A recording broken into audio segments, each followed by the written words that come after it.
అనుబంధం పార్ట్ 14 రచన మీనా కుమారి గారు. వీడియో చూసే ముందు వీడియోకి తప్పకుండా లైక్ చేయండి. ఆనంద్ గారు కాసేపు నిశ్శబ్దంగా ఉండిపోయారు. చెప్పండి అంకుల్ అన్నాడు శ్రీహర్ష. ఆయనకు విపరీతమైన బాధ కలిగినట్లుంది. కళ్ళు తుడుచుకుని మళ్ళీ చెప్పారు. ఆ రోజు పాయసం కాసింది ఆమని. అదెంత రుచిగా ఉందో తెలియదు గాని ఆమని ప్రెగ్నెంట్ అన్న విషయం మాత్రం ఎంతో ఆనందాన్ని కలిగించింది. నా ఒడిలో కూర్చోబెట్టుకుని పాపలాగా తనని బుజ్జగిస్తూ ఉన్నాను. ప్రేమతో నా ఆమనికి జోలపాడన సుకుమార సుందరికి జోలపాడన కడుపున దాగిన నెలకందుకు జోలపాడన అంటూ ఆమని పొట్ట నిమురుతూ పాట పాడసాగాడు ఆనంద్. నీలాగే ఉన్న అందమైన బాబు కావాలి నాకు అంది ఆమని. లేదు, నీలాగా ఉండే అందమైన పాప కావాలి నాకు అన్నాడు ఆనంద్.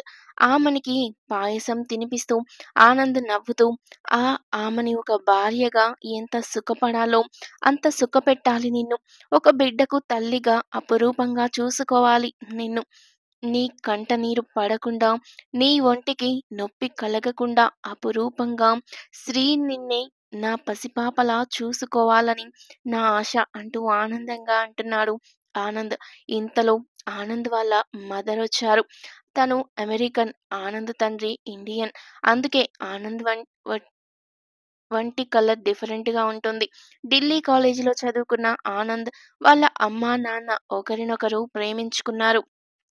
ఆనంద్ వాళ్ళ తాతగారు వాళ్ళు ఆ రోజుల్లో చాలా పట్టింపుల వల్ల వారిని దూరం పెట్టేశారు. కానీ ఆనంద్ వాళ్ళ మదర్‌కి స్టెప్ మదర్ ఉంది. ఆమె వీరిద్దరి పెళ్లికి అంగీకరించింది. అందువల్ల ఇండియాలో ఎవరూ చుట్టరికం లేరు. ఆనంద్‌కు అమెరికా నుండి కొడుకు తండ్రి కాబోతున్నాడని తెలుసుకొని మరి వచ్చింది మార్గరెట్. ఆనంద్ వాళ్ళ నాన్నగారికి పని ఉండి రాలేకపోయారు. చాలా సంతోషపడిపోయింది కోడల్ని చూసుకొని. ఒక అమెరికన్ అయినా ప్రేమాభిమానాలలో చాలా గొప్పది మార్గరెట్. ఒక అనాథాశ్రమం కట్టించింది ఊటీ దగ్గరలో మార్గరెట్. అమెరికాలోని ఆమె ఉద్యోగం చేస్తోంది. ఆస్తులు కూడా ఉన్నాయి. అత్తగారు మంచితనానికి పొంగిపోయింది ఆమని. ఆమెని చూసి ఎంతో మురిసిపోయింది మార్గరెట్. తల్లిలోని సున్నితత్వం వచ్చినట్లు ఉంది ఆనంద్‌కి అనుకుంది. ఆమెను చూసి మీరు ఇక్కడ ఉండవద్దు. నాతో వచ్చేయండి అమెరికా. అన్నీ సిద్ధం చేసి తీసుకువచ్చాను అని కొడుకుని ఒప్పించింది. సరే అంది ఆమని. తన తండ్రికి లెటర్ ద్వారా తెలియజేసి తర్వాత వాళ్ళ అనుమతి తీసుకొని కలుద్దామనుకుంది ఆమని. అనాథాశ్రమం చూడడానికి వెళ్ళింది కొడుకుతో మార్గరెట్. ఆ సమయంలో దశరథ్ గారు వచ్చారు. కారు తనే డ్రైవ్ చేసుకొని ఆమనిని కోప్పడ్డారు. నీకు అమెరికా వాడు దొరికాడా పెళ్లి చేసుకోవడానికి? ఇంకా ఎవరూ దొరకలేదా? మంచి వంశం, కులం, మర్యాద మంట గలిపేస్తావా అంటూ ఆమనిని బయలుదేరమని కేకలు వేశారు. ఏడ్చింది మొత్తుకున్నది రానని. ఆమని ఇక కుటుంబం మొత్తం మేము పరువు పోయేక బతకాల్సిన అవసరమే లేదు. వస్తే రా, లేకుంటే పసిబిడ్డ అని కూడా చూడకుండా నీ అల్లుడితో సహా అందరం విషం మింగి చావాల్సిందే. అందుకు సమ్మతించి ఇక్కడే ఉండు అన్నారు దశరథ్ గారు కోపంగా. నాన్న, నేను చెప్పే మాట వినండి.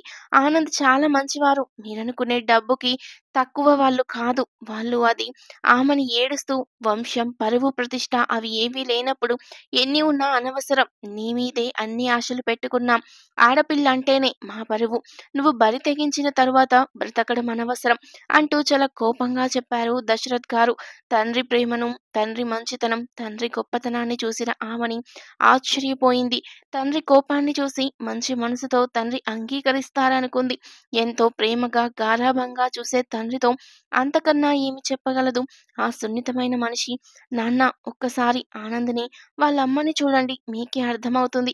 ఇక్కడ అనాథాశ్రమం కట్టించారు ఆనంద్ గారి అమ్మమ్మ పేరు మీద. ఒక్కసారి గమనించండి నాన్న అంటూ బ్రతిమాలింది. వినలేదు దశరథ్ గారు. వెంటనే పొలం కాడ మనిషికి ఫోన్ చేశారు దశరథ్ గారు. పొలాలకు చల్లే గుళికల మందు 2 డబ్బాలు తెచ్చి ఇంటి దగ్గర పెట్టన్నారు దశరథ్ గారు. ఎందుకు బాబు ఇంటికి అని అడిగినట్టు ఉన్నారు అవతలి మనిషి. ఇంటి దగ్గర చీడ కూడా బాగా పట్టింది, మొత్తం వదిలిపోవాలి ఒకేసారి అన్నారు కోపంగా దశరథ గారు. ఆ మాటలు విని వణికిపోయిందామని. తన కోసం కుటుంబం మొత్తం నాశనం అవ్వడం ఆమె సహించలేకపోయింది. తన తండ్రి ఎంత పట్టుదల మనిషో తనకు చిన్నతనం నుండి తెలుసు. ఇక శవంలా తండ్రి వెంట బయలుదేరడానికి నిర్ణయించుకుంది. జరిగిందంతా ఒక పేపర్‌లో రాసి అక్కడ పెట్టింది ఏడుస్తూ. ఆ ఇంటిని వదిలిపెట్టి వెళ్ళిపోయింది అంటూ బాధపడిపోయారు ఆనంద్ గారు. మరి మీరు మళ్ళీ వెళ్లి కలవలేదా వాళ్ళను? అన్నాడు శ్రీహర్ష. ఎలా వెళ్తాను? ఒకసారి ఇలా రా అంటూ లోపలికి తీసుకెళ్ళాడు ఆనంద్. ఇది నా భార్య చివరిసారిగా రాసిన ఉత్తరం. నా ప్రాణం ఇక్కడే వదిలి వెళ్ళిపోతున్నాను. నా జీవితం ఏమైపోయినా లెక్క చేయను. వంశం, పరువు, ప్రతిష్టలకు బలైపోతాను. నా కోసం మీరు రావద్దు. మీ పరువు పోవడం నేను చూడలేను. నన్ను ఎప్పుడూ కలవద్దు. మీ బిడ్డ మీద ఒట్టే. నన్ను క్షమించండి అంటూ రాసింది లేఖ. మరి మీ బిడ్డ సంగతి? అన్నాడు శ్రీహర్ష. సంతోషంగా అనాథాశ్రమం నుండి ఇంటికి తిరిగొచ్చాం. వెంటనే అన్నీ సర్దుకొని అమెరికా బయలుదేరాలని నేను. అమ్మ ఇల్లంతా వెతికాను. పక్కింటి వాళ్ళని అడిగితే ఏదో కారులో ఎక్కి వెళ్ళిపోయింది ఆమని అని చెప్పారు. లోపల ఆమె రాసిన ఉత్తరం చూశాను. అలాగే కూర్చుండిపడిపోయాను. బాధపడుతూ. అమ్మ కూడా చాలా బాధపడింది. అడుగుదాం రమ్మని చెప్పింది. కానీ ఆమని రాసిన ఉత్తరం చదివిన నేను కదలలేకపోయాను.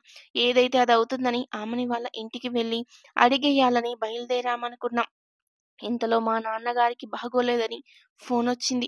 వెంటనే ఎయిర్‌పోర్ట్‌కి బయలుదేరాం. అక్కడ నాన్నగారికి యాక్సిడెంట్ వల్ల మంచంలోనే 8 నెలలు ఉండాల్సొచ్చింది. అమ్మ కూడా నాన్నను చూసి అలాగే స్తబ్దుగా అయిపోయింది. 8 నెలలు అమ్మని జాగ్రత్తగా చూసుకుంటూ నాన్నకు మంచం మీదే సేవలు చేశాను. ఆయన దక్కలేదు. తర్వాత ఊటీ వచ్చాను నేను. అనాథాశ్రమానికి డబ్బులు కట్టి రమ్మంది అమ్మ నాన్న పేరు మీద. ఆ అనాథాశ్రమానికి వెళుతున్న నాకు ఆమనిని అక్కడ పక్కనే ఉన్న ఆస్పత్రికి తీసుకెళ్లడం చూశాను కిటికీలో నుండి. అన్నీ గమనిస్తూనే ఉన్నాను. బయటకు వచ్చిన సిస్టర్‌ని అడిగితే ఆడపిల్ల పుట్టింది. క్షేమంగా ఉన్నారు. తల్లికి ఇంకా స్పృహ రాలేదు అని చెప్పింది. తర్వాత కాసేపటికి అదే నర్సు చేతిలో బిడ్డతో పక్కనే ఉన్న మా అనాథాశ్రమం వైపు వెళ్ళడం చూశాను. ఆ బిడ్డను అక్కడ అప్పగించింది ఆ నర్సు. ఆ నర్సును అడిగితే ప్రస్తుతానికి ఇద్దరే ఉన్నారు. ఆమనికే ప్రసవం జరిగింది అని చెప్పి ఇంకొక సీరియస్ కేసు ఉందని స్పీడ్‌గా వెళ్ళిపోయింది. ఆమనిని కారెక్కించుకొని వెంటనే వెళ్ళిపోయారు దశరథ గారు. నా కళ్ళతో నేను ఏడుస్తూ వెళ్తున్న ఆమనిని చివరిసారిగా అదే చూడడం. ఆమని నన్ను చూడలేదు. నేను వెళ్ళి సిస్టర్‌ని కలిశాను. ఆమనికి బిడ్డ చనిపోయింది అని చెప్పారు అని చెప్పింది సిస్టర్. ఇంతలో కార్ యాక్సిడెంట్ అయ్యి ఒక జంట వచ్చారు హాస్పిటల్‌కి. భర్త చనిపోయాడు. ఆమె పేరు శ్రావణి. కడుపులో బిడ్డ కూడా యాక్సిడెంట్ వల్ల చనిపోయిందంట. పిచ్చిదానిలా అరుస్తూ ఉంది ఆమె. అనాథాశ్రమంలో ఉన్న నా బిడ్డను నా చేతుల్లోకి తీసుకొని, మనం కట్టుకున్న అనాథ శరణాలయంలోకి నువ్వే అనాథలా వచ్చావా తల్లీ? అంటూ పాపను ముద్దాడి తెచ్చి ఆ తల్లి ఒడిలో పెట్టాను నేను. సిస్టర్ నా వైపు మెచ్చుకోలుగా చూసింది. నేను మిమ్మల్ని ఏ విధంగానూ ఇబ్బంది పెట్టను అని చెప్పాను శ్రావణికి. అలా నా పాపను శ్రావణి పెంచింది. అప్పుడప్పుడు ఊటీ అనాథ శరణాలయంకి వచ్చినప్పుడు దూరంగా పాపకు తెలియకుండా చూసి వెళుతూ ఉండేవాడిని. శ్రావణి ద్వారా దశరథ్ గారి కుటుంబం గురించి తెలుసుకుంటూ ఉండేవాడిని. తర్వాత కొన్ని నెలలకు ఆమనికి పెళ్లి అయిపోయింది అని తెలిసింది. తనైనా సుఖంగా ఉంటే అంతే చాలు అనుకున్నాను. పాపను అప్పుడప్పుడు చూస్తూ, ఫోటోలు తీసుకొని, ఆ ఫోటోలు చూస్తూ కాలం గడిపేవాడిని. ఈ మధ్య ఊటీ నేను వెళ్ళినప్పుడు శ్రావణిని కలిశాను. తనకు క్యాన్సర్ అని బతకను అని చెప్పేసింది. ఆ బిడ్డ ఎవరి బిడ్డ అని అడిగింది శ్రావణి. నేను నిజం చెప్పేశాను. దశరథ్ గారు ఆమెకు సోమశేఖర్ గారి దగ్గర ఉద్యోగం ఇప్పించడం అన్నీ నాకు తెలుసు. పాప దశరథ్ గారి కూతురు బిడ్డ అని చెప్పాను. నేను చనిపోయే ముందు నిజం చెప్పి పాపను తల్లి దగ్గరకు అప్పగించేస్తాను అని చెప్పింది శ్రావణి. ఆమని భర్త ఎప్పుడో చనిపోయి ఒంటరిగా ఉంటుందని తెలిసింది ఆమె మాటల్లో. అందుకే ఒప్పుకున్నాను. నిజం. బిడ్డ ఎప్పుడూ తల్లి దగ్గరే పెరగాలి. అందులో ఆడపిల్ల దేశం కాని దేశం. నేనెలా తీసుకెళ్ళగలను? సడెన్‌గా బాధలో వెళ్లి నేను నీ తండ్రిని అని ఆ బిడ్డకు నేను ఎలా చెప్పగలను? తల్లి కూడా చనిపోయినా నేను ఒంటరిగా ఎలాగో బ్రతకడం అలవాటు చేసుకున్నాను. ఒక ఆడపిల్లగా ఒక కుటుంబంలోకి వెళుతుంది అని ఆశపడ్డాను. ఎంత కాదనుకున్నా దశరథ్ గారు మనవరాల్ని పోగొట్టుకోలేరు కదా అన్న ధైర్యం నాది అని చెప్పి కన్నీళ్లు పెట్టుకున్నారు ఆనంద్ గారు. ఆమని అత్త ఫోటో పెద్దది చేసి ఉంది అక్కడ. అక్కడ నిలబడి బాధపడిపోతున్నారు ఆనంద్ గారు. అన్నీ విన్న శ్రీహర్ష, అంకుల్, ఇప్పుడు మీరు చెప్పిన స్టోరీ ఎవరిదో తెలుసా అన్నాడు. అలాగే చూశాడు ఆనంద్ గారు. మా మేనత్త కథ. ఆమె నా పేరుని అంటే నన్ను ఇష్టపడింది అంటూ కళ్ళనీళ్ళ పెట్టేసుకున్నాడు శ్రీహర్ష. తర్వాత ఆమని పడ్డ బాధలు మొత్తం చెప్పేశాడు శ్రీహర్ష. అత్త జీవితంలో ఎన్ని నరకాలు పడిందో చిన్ననాటి నుండి తను చూసిన నిజాలను కళ్ళకు కట్టినట్టు చెప్పాడు ఆనంద్ గారికి శ్రీహర్ష. ఆ మాటలు వింటున్న ఆనంద్ గారి కళ్ళు అశ్రుధారలతో నిండిపోయాయి. ఆయన కళ్ళల్లో అత్తపై, కూతురిపై విపరీతమైన ప్రేమ కనిపిస్తుంది అనుకున్నాడు శ్రీహర్ష. తన దగ్గర ఉన్న ఫోటో ఆల్బమ్ తీసి చూపించాడు. తాతగారిని, తన తల్లిదండ్రులను, మేనత్తను, శకుంతల గారిని, ఆకాంక్షను, అందరి ఫోటోలు ఆల్బంలో చూపించాడు. ఆ ఆల్బంలో ఆమని చూసి తెగ సంతోషపడిపోయాడు. పెళ్లి చేసుకున్న ఆ భర్తతో సంవత్సర కాలం కూడా ఆమె కలిసి లేదు. అసలు సుఖం అనేది లేకుండా ఒక శాడిస్ట్ భర్తతో అష్ట కష్టాలు పడింది మా అత్త అంటూ ఏడుస్తూ కళ్ళు తుడుచుకున్నాడు శ్రీహర్ష. అయితే అనన్య నా అత్త కూతురు. అనన్యనే నేను ఇష్టపడింది అంటూ ఉన్న నిజం చెప్పేశాడు శ్రీహర్ష. ముందుసారి తాతయ్యకు వీడియో కాల్ చేసినప్పుడు రికార్డ్ చేశాడు. ఆ వీడియోలో అనన్య అందంగా నవ్వుతూ ఉంది. ఆ వీడియో చూసి సంతోషపడిపోయాడు ఆనంద్ గారు. నాతో పాటు మీరు రండి ఇండియా అంకుల్ అని చెప్పాడు శ్రీహర్ష. ఆనంద్ గారు ఇండియా వెళ్ళిపోతారా? నెక్స్ట్ ఏం జరుగుతుంది అనేది నెక్స్ట్ పార్ట్‌లో తెలుసుకుందాం. వీడియో నచ్చితే లైక్ చేసి సబ్స్క్రైబ్ చేసుకోండి. Thank you for watching.